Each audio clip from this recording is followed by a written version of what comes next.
Happy Tuesday, ladies and gents. We're coming at you from the beautiful Park Inn by Radisson, and we're talking about something that a lot of times parents overlook, and that is money. You know, we'll often talk to our children about how to make sure that they're working hard, that they're kind to their friends, that we're raising really good human beings, but we sometimes forget that we need to equip them with the right tools so that when they're out there in the world, they know how to manage their money, they know how to make their money, and to expand it. So we've got two guests on the show. The first is an expert, a friend of the show that you've seen before, and the second is a young man who, at a very young age, started to learn about money thanks to his parents. But before we even get into that, we asked you guys, how did your parents teach you about money? Did they even teach you? Take a look. My parents, especially my dad, did, because he was teaching me how to manage money well and also to use money wisely before I waste it. They taught me how to use money well through saving. My mother runs several businesses. So, and me being the firstborn, I was always left in charge of businesses, especially when she was going to do more purchases. So she taught me a lot of business, and that's why I acquired this interest in business. So those were your views, and now we're joined by Rina Hicks, who I'm sure you might recognize because she was here the very first week of the show. I think you were the second guest. I think so. Yeah, you were the second guest. I felt so honored. Oh. And the pleasure was all ours. We loved all you taught us, and that's why we're having you back. She's actually really a friend of the show. She's an investment banker and the author of the book Money Wise: Create, Grow, and Preserve Wealth. But today, we're not talking about the adults and how we should be managing our money. We're talking about how we should raise financially smart children so that they don't make the same mistakes that we did and that they know better. How are you doing today? I'm good. Do you like that we're in this? I like the outside. Yeah, yes, it's nice. it's Outside, nice. Fresh air. Yes, I'm outdoorsy, so this is perfect. Yeah, perfect. So first, let's start off by maybe you could share some of the things that you were taught about money growing up, or some of the lessons that you picked up from your parents. My parents were not deliberate in the sense that we wouldn't sit down and then they would tell me all these different things. It was from observing what they did and didn't do, and as well as working in their businesses. So my mom and dad were both employed when we were very young. So I worked in my grandfather's shop, and in my grandmother's shop, my grandmother from my mom's side and my granddad from my dad's side. Yeah. And every holiday we were either in either of those two shops or in a farm in Nanyuki working at my auntie's, whatever. So were you being paid?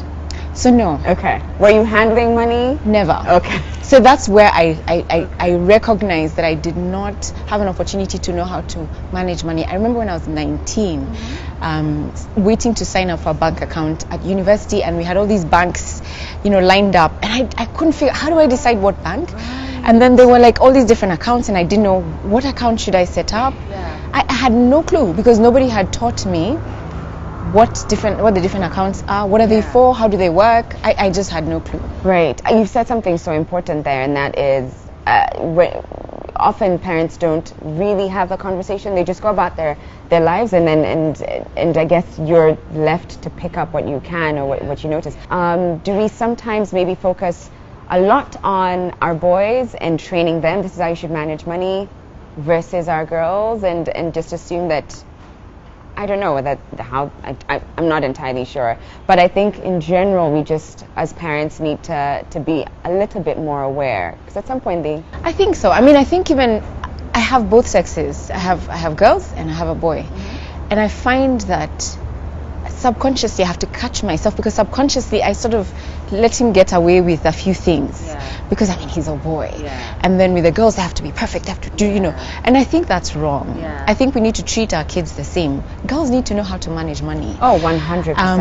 I mean, not to say that my parents were bad managers. I think they were very good at managing their money, and it's through watching how they, particularly how my mom was very deliberate about investing and so on and so forth. My dad always made us carry a list to go shopping and things like that. So even if they were not deliberate about speaking about the money, teaching you, they had good habits. Thank God for that. But I think parents need to be a bit more intentional with both sexes. I mean, I know that, you know, they're like, okay, so just make sure you get a good husband, you know, who will look after you. But it's not like... It's not the case. The number one piece of advice that my mom taught me, I was actually telling Rina before the show started, the number one thing that my mom taught me is that no matter what, Sharon, you always have to make your own money. Doesn't matter how much it is, just make sure you're making some money at the end of the month. Now, what is it that you think that makes parents uncomfortable about having these discussions with their children? I think the fact that the child is so young, how will they understand about money? Money is such a huge subject. I think even as parents, we're still figuring it out ourselves. Right. And so, you know, what conversations am I going to have? I remember when I've always known from when my children, before they existed, that I'm going to teach my kids about money. And the time came and I got my child, I think she was 4 or 5, I think she was 5, and I got her piggy bank. And this piggy bank, by the way, is fabulous because it has, and we'll talk about it shortly, but it has different slots for the different things you're saving for, right? So it's first of all, it's see-through, and then it has save, it has spend, it has donate, and it has invest. And it's for kids, right? So it's a piggy bank in the shape of a pig. Well, you can get it in all kinds of shapes, right? And what I loved about it is, first of all, it's see-through, so the child can actually see. So at 4, 5, she could see her coins are growing or her money is filling up, and it's awesome. But then that's one thing, but I needed to explain to her, where did money come from? How did it arrive? Why do we use money? What do we need to do with it? And what are the values that I want to teach my child? And you know, it's not so easy. It's not so easy. But I think, and that's why parents, I think, just to answer your question, I think that's why parents, where do you even start? So I think when you have some sort of guidance as a parent on how to begin, how to teach them, how to make choices, because I think that's also very hard. Because if I teach a child, when you hear, but then you don't quite learn until you actually do handle it. Your own money. You handle it your own, on your own, and so that's when you can actually, learn how to properly manage the money. And so I think that's a tough one, because I remember my child was making some, I think they're called loom bands, and she'd sell them. And so she'd made like a 50 bob one Saturday. And she took that 50 bob with her to church. And we were leaving church and said, I want to buy popcorn, and popcorn was 50 bob. And so we both looked at her like, that's not a very wise decision. And my husband was like, to say, is that, are you sure you want to do that? So, I told him, okay, let's just let her. Because we need to come to a place where we let children make the decisions and realize, imagine when I spend that money, it's gone. And I worked the whole day, made a loom band. And do you know that she's actually a lot more careful about how she spends money? The other thing is just like for tithe on Sundays, you give, right? I don't give my child money to give at church. So she has to find ways of making her own money. She saves her own money, and then she gives from whatever coins she has. So speaking on about that, how should we be paying children to do chores around the house? Should we have that kind of system around? Because you're right, we do need them to know that money is earned, that it just doesn't grow on trees. That's how you get some children saying, when you tell them, I don't have money for that, and they're like, so you just go to the bank and get money, and you're like, do you just think, you have to work? So how do you get children to understand that work equals money? I think allowance is good. I wouldn't say don't give an allowance. What I would say is let children earn. I mean, you can do anything, but not chores. I think there are certain chores that a child must do. They must make their bed, they must clean after themselves, they must set the table, they must wash dishes, they must wash their shoes and wash their underwear. You can't get paid for that sort of stuff. So there's certain duties in the home that perhaps are a bit beyond them. And so as they get older and able to do them, then it can be that, okay, so if you wash the car or if you do whatever it is, then you will get some money.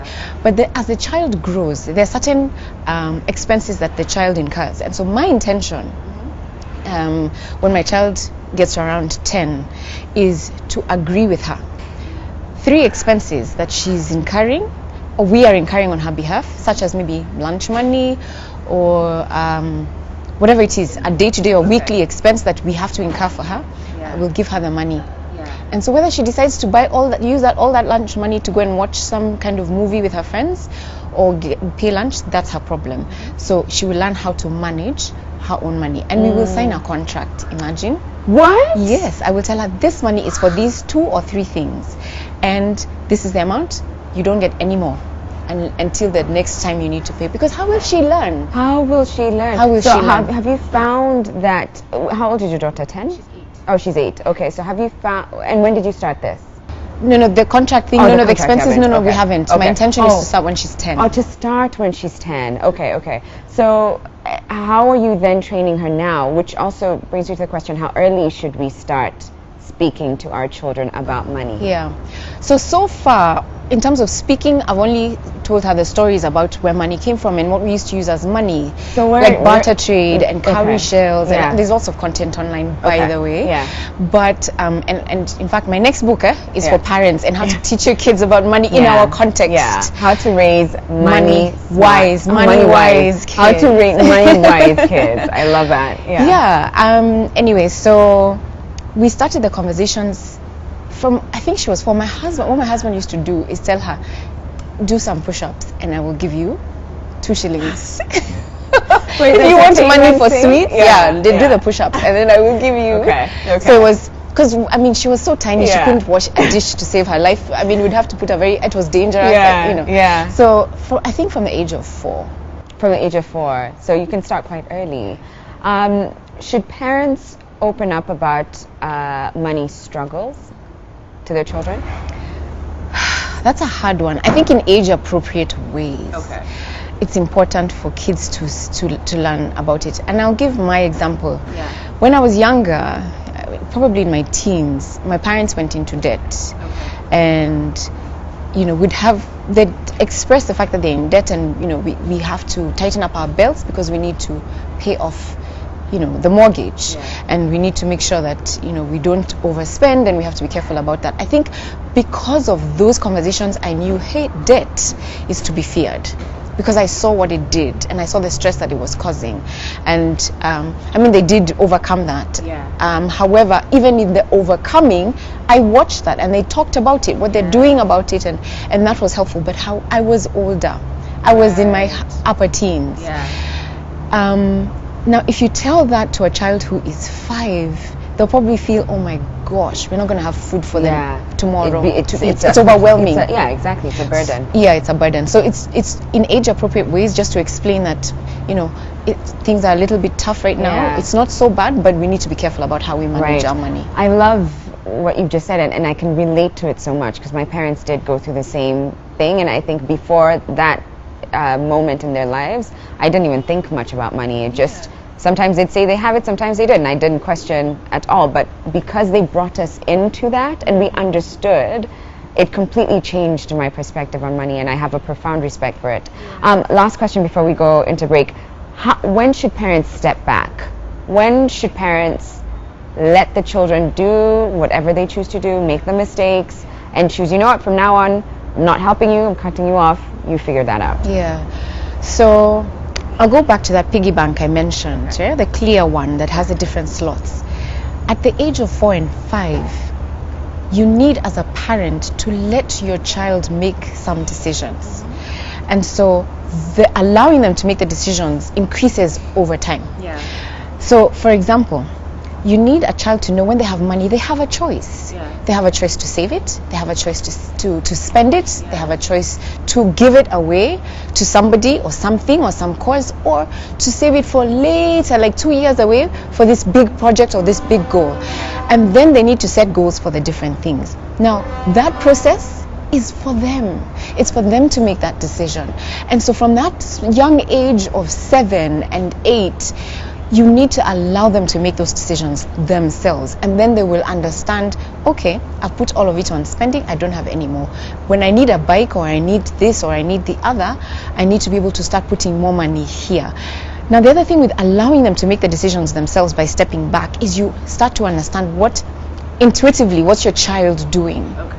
And so then and are equipped to figure out, what do I need to teach them?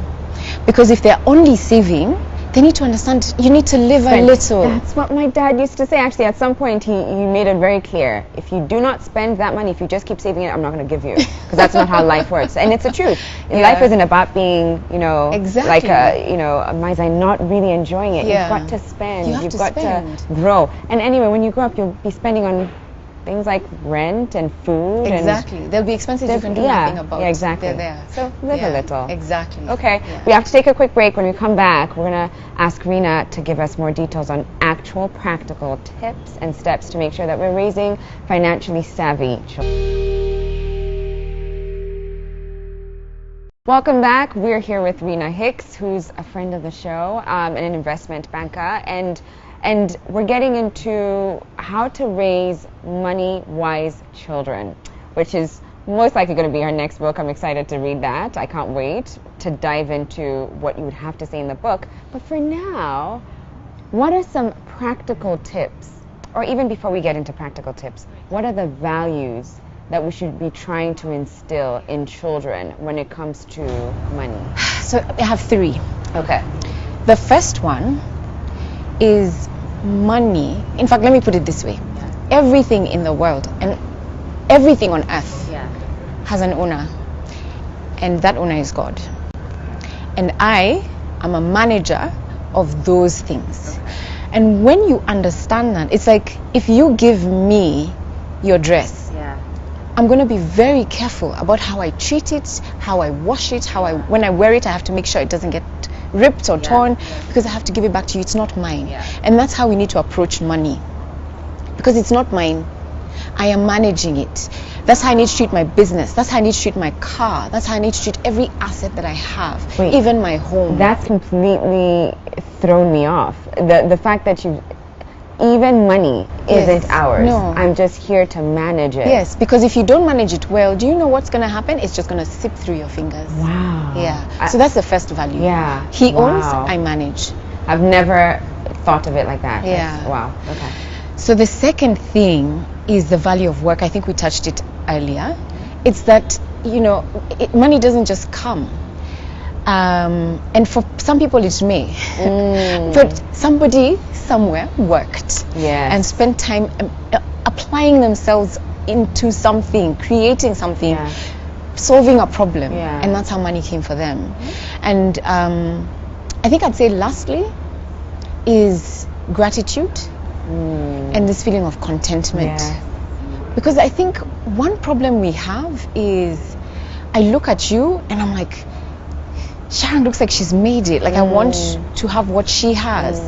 And then I model my life on what you have in the car that you drive and where you live and how you dress. And yet God has called me for a specific purpose in my life. Like I am here on earth to fulfill some cause or some purpose. And if I model my life on somebody else, then I'm going to miss the mark. I'm always going to be chasing this thing that I have nothing to do with and I was not born to do, But if I live my life knowing that I am pursuing something that is just about me and what God created for me. And the other thing about gratitude and contentment is knowing that it's not all about me. Okay. Selfishness is an issue, especially with kids. We have a focus on self, and not just with kids, even with grown-ups. So we need to learn that it's not just about me.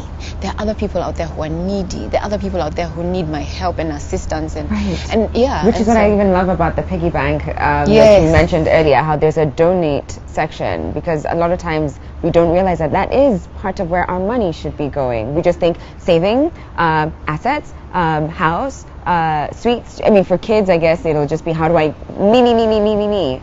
And it's having to make sure that we're raising well-rounded human beings. And so children, in many instances, learn by observing, right? So you might say, do this, but what you're actually doing, what they're watching you doing is completely different. So what should parents be doing so that hopefully children emulate that? What are some of the things that we should be aware of? I think it's for us to first of all recognize that we have weaknesses and just see what are the areas we need to improve in the management of our own money. Just even in the way that I think a short while ago we were talking about shopping. And sometimes I can know in my head what I need to buy.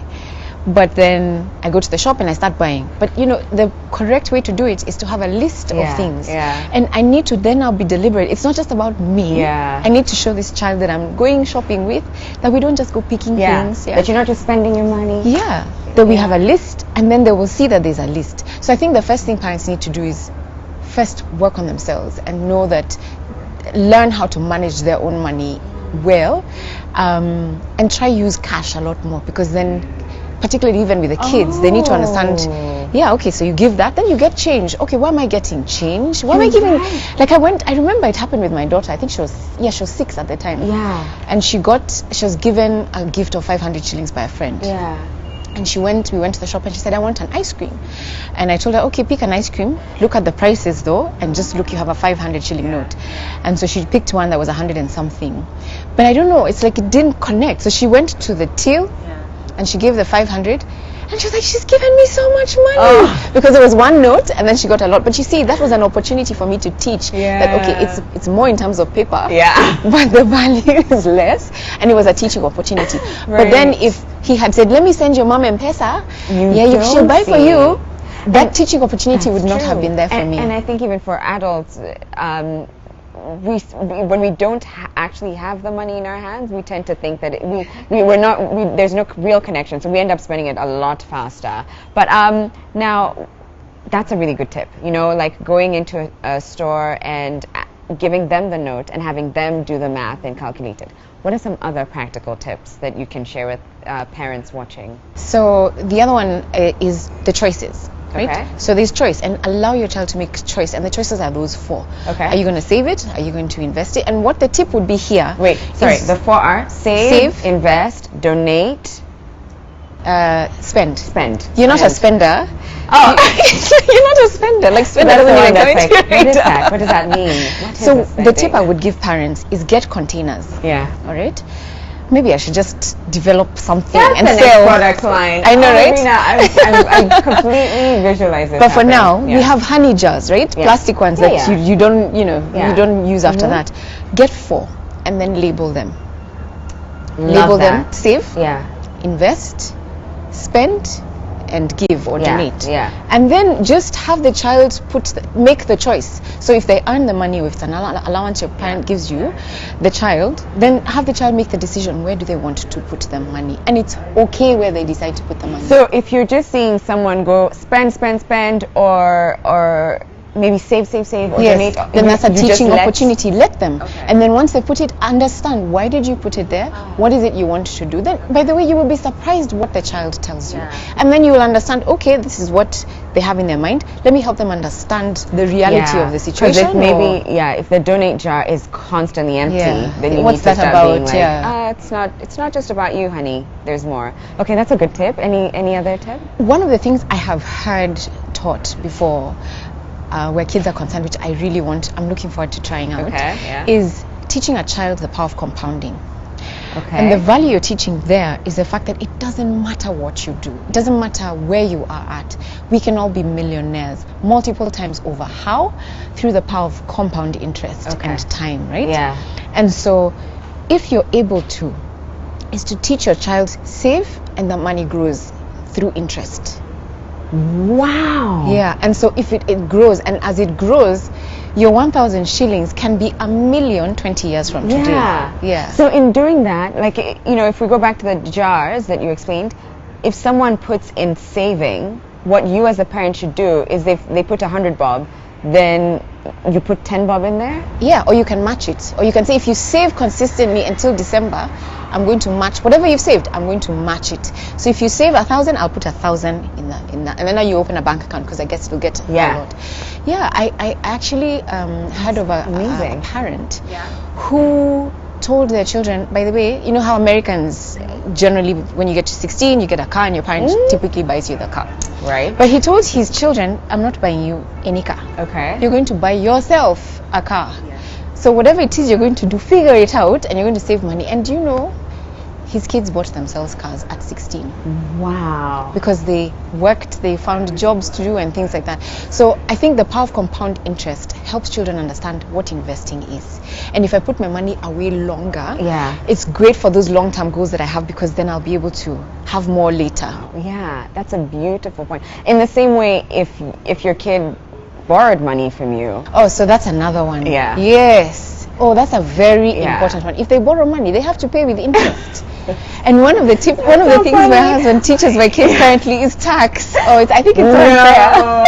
But he says there's something called tax. So can you give me some of it? I need a bite. Tax. I love that. I think your husband needs to come next time. We have to have him on here, because that's something that we often forget to teach our children, but is a huge reality, because ladies and gents, whether you like it or not, the government shall ask for the 30%. So be prepared to give it. So how do these tips change when the children get older? You just talked about the kids who are working. I guess in America it's different, because even you can get opportunities for work. Very different. But as they grow older and now maybe they're teens, what are some of the things that you should be teaching them or showing them when it comes to them managing money and understanding how to? I think at that age the value of work is very key, because now they're able, they can think, they can read, they're educated. And so a 13-year-old, by the way, can go out and get work. There's many Kenyans who did not go to high school who today are doing amazing things because what they learned in high school was enough, right? And obviously maturity. But I think one of the things that teens particularly need to understand is the value of work. And so I would, as a parent, my plan when I do get there is to have my children work at different places and spaces. Whether I will tell you, Sharon, I need you to give me an opportunity for my child to come and intern behind the scenes. I will pay them, don't worry about that. I'll give you the money to pay them. Right? But they need to understand that work has to be done, and the more you work, and if you work diligently, then you will get more. Because that's something that we I don't know about you, but for me it was more of a shocker that even though you work, you make money, you're able to spend it. And that's what growing up, that's what I used to dream of. I couldn't wait for the moment I could just make my own money, so I do whatever I want. But I found it so shocking that I didn't quite understand where my money was going. And I remember in my first year, I couldn't tell you what I've done with my money. And I don't know if any of us can. Can any of us tell you? Probably not. But I remember promising myself I will never, ever, ever again work and not have anything to show for it. And I was so disappointed. But it took ages for me to learn that lesson. And now, say your child is a lot older and they've now just gotten their first job. Please help us prevent the children who are now coming into their own from making the same mistakes that some of us did. So a tip that applies for the older kids, but also even for the young ones, is goal setting. And this is one of the things I want to start working on with my child, right? So with each of those choices, what's your goal? Because if you don't have a goal, then what are you saving for? And it kind of makes even the process more fun and exciting, because you're working towards something. So I think for a 25-year-old, for example, first, what are they doing in your house? Okay, so they can be in your house, but we're in Africa, so they're in your house.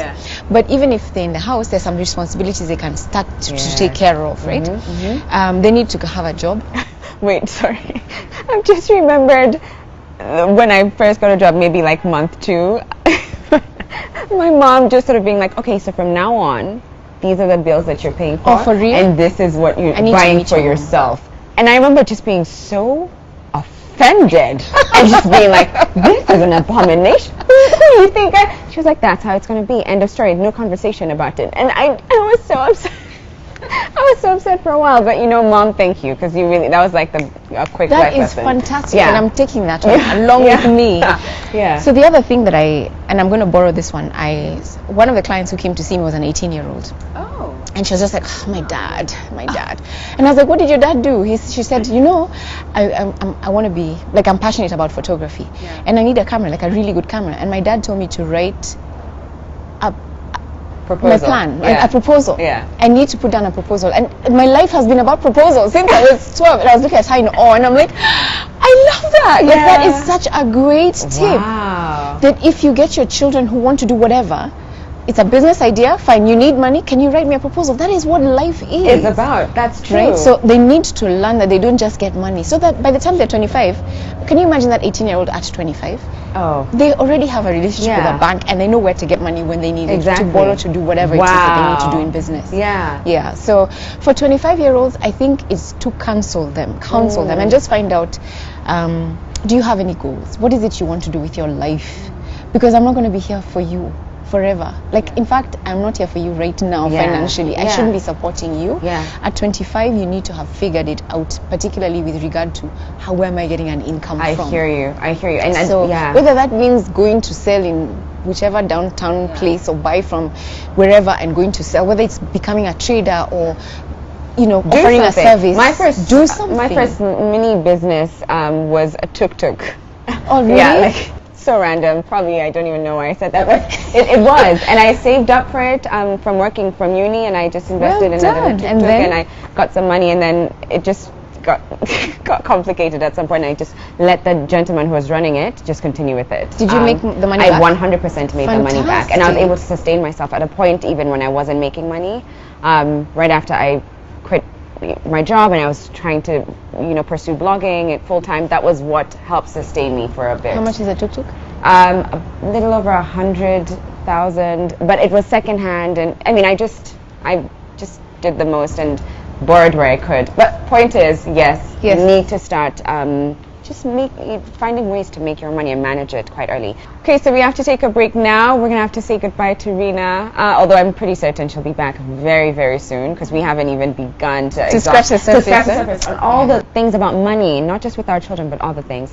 But thank you, You're Rina. most welcome. And we'll be back very, very shortly with a young gentleman who's done very well for himself, despite being quite young. You definitely want to hear his story, so don't go anywhere.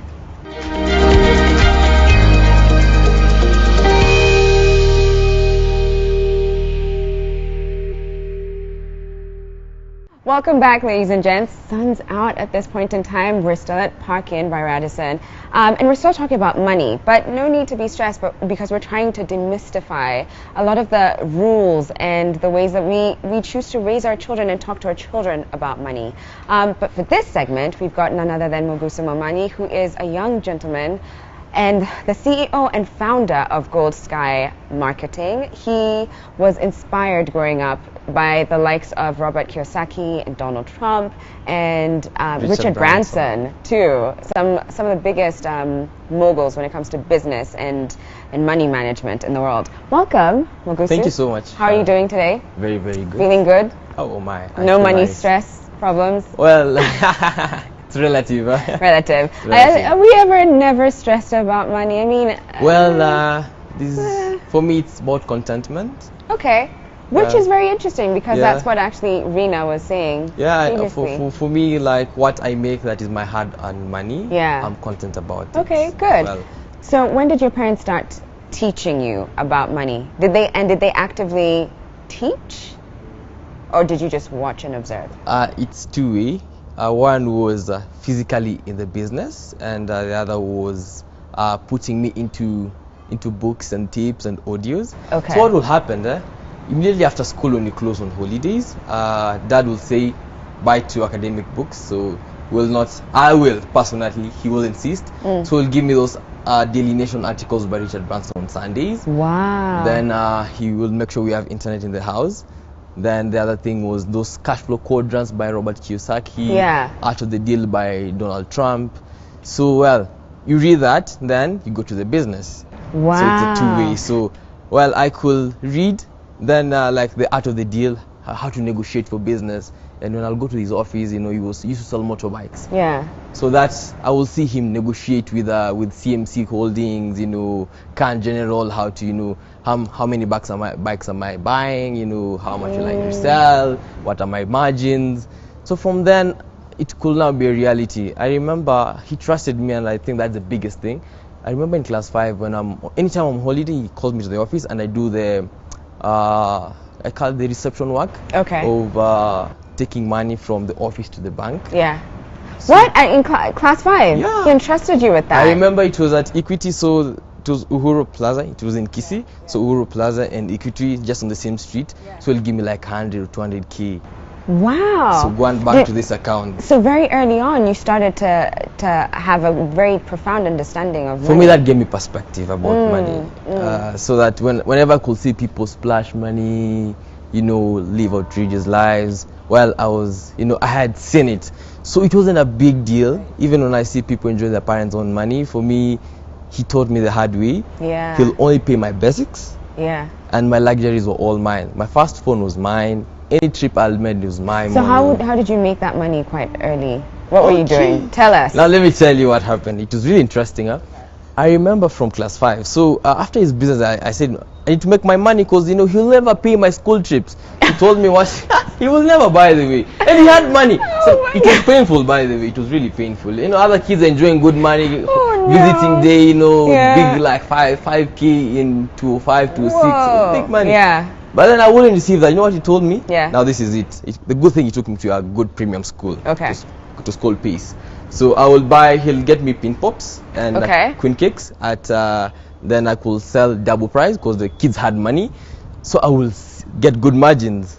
Wow, look at this guy. Yeah. So you were like, it's okay, Dad, got this covered, mahasla. So what are the key lessons that you drew from watching your father? And I guess even, I don't know if your mom ever was involved, but what key lessons did you draw from watching them? Okay, especially from my dad, money is a game of numbers. So regardless of the product or service, what are the numbers? Okay. What solution am I providing? Yeah. So back then in 2005, 2006, motorbikes were not big business, but right now it is big business. Oh, yeah. Exactly. There's a motorbike around everywhere. We might just see one just right now. Exactly. So it's a game of numbers, and I think that was the biggest lesson. Okay. So whatever angle you're looking at business, what numbers am I solving, or what need that will multiply the numbers to make the money. Yeah. Now it's one thing when you're being taught this and you're watching your dad, and you're handling his money, taking it to the bank. It's another when you've made your money and now you have to put a lot of what you've learned into practice. Did you make any mistakes? Oh yes, mistakes, definitely. I mean, you can't grow without mistakes. Yeah. I remember one thing I've come to realize. Unfortunately, I'm in a generation whereby we want quick money. So hi, Abel Mogusu, yes, I have this idea, let's do it. Because you look at the margins, you say, hey man, making 100 G's in a week, so you start investing blindly, you lose money, then again. I'm already laughing because I know there's so many stories of like, you guys, there's a deal here, huh? Exactly. You see, we in this generation. That's so we know true. we want to have that V8 in time, but honestly, it's gonna take some time. There's a process. Yeah. So we have to respect that journey. I mean, that's one thing I really appreciate. Right. Success is a journey. Okay. So respect the process. Yeah. You have to go through it. This quick money game. Yeah. If it comes quick, it probably will goes just go. quick. It goes quick. So that's one thing I did. I did have an oversight, but it's a reality. Yeah. It hit me. Yeah. So what mistakes have you seen your peers making, especially the ones who are like, Mogusu, come on, just spend a few coins. What mistakes do you commonly see? We want to play another game that is not our own game. For example, this is an analogy.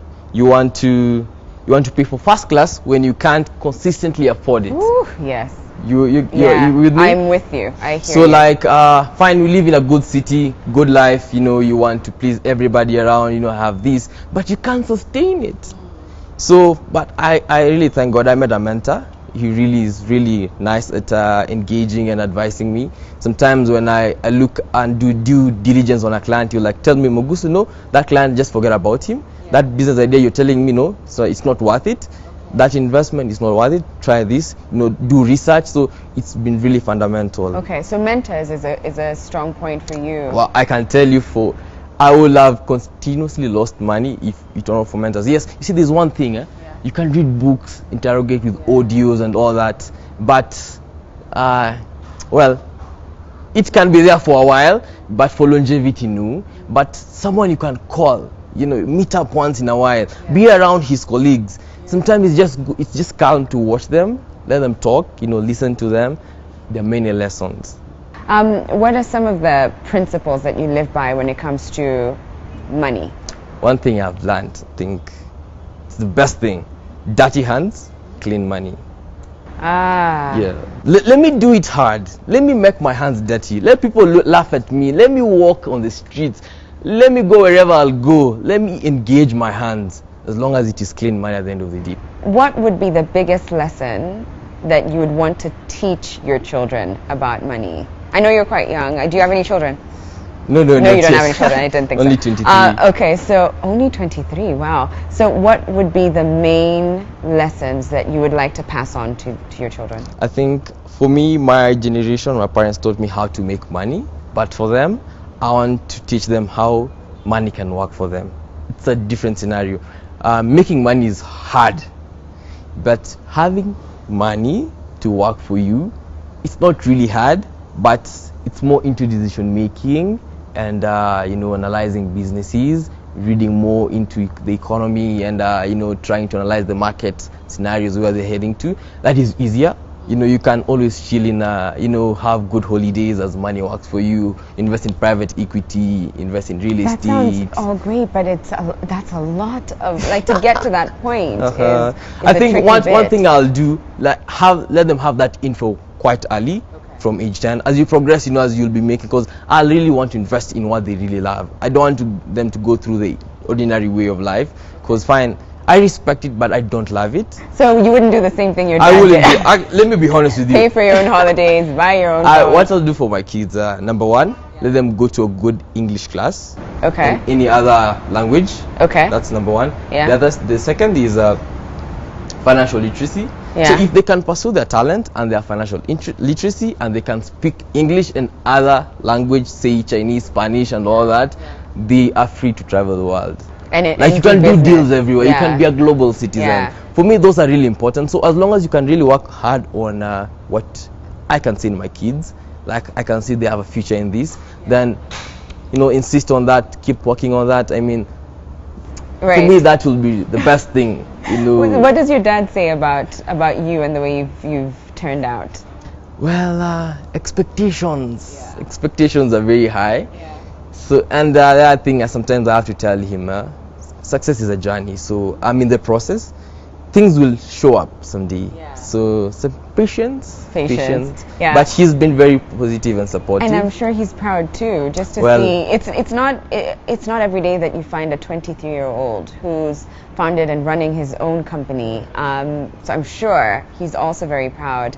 And that, those little things that he used to do, whether it's sending you to the bank with money or inviting you to be present as he's doing those deals and proposals and stuff, I'm sure that's what really helped guide you and shape you to who you are today. I think there's one thing, something I always tell myself: all that I am, that I ever hope to be, I owe it to my parents. Thank you so much, Mogusu, and we wish you all the best. And thank you guys for watching. Parents, it doesn't matter if you have a toddler, a teen, or a young adult in your home. You want to make sure that you're instilling good money values in them, and also money habits, because they're watching what you're doing. And at the end of the day, they may end up picking up some of these things that you're not proud of yourself.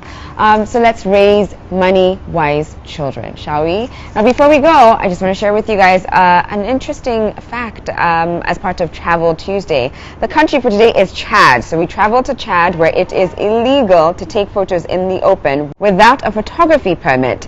This is so different compared to Kenya, where we take countless of selfies and photos anywhere. So what you think is a norm in our country may not quite be the same in other countries. Very interesting. What do you guys think?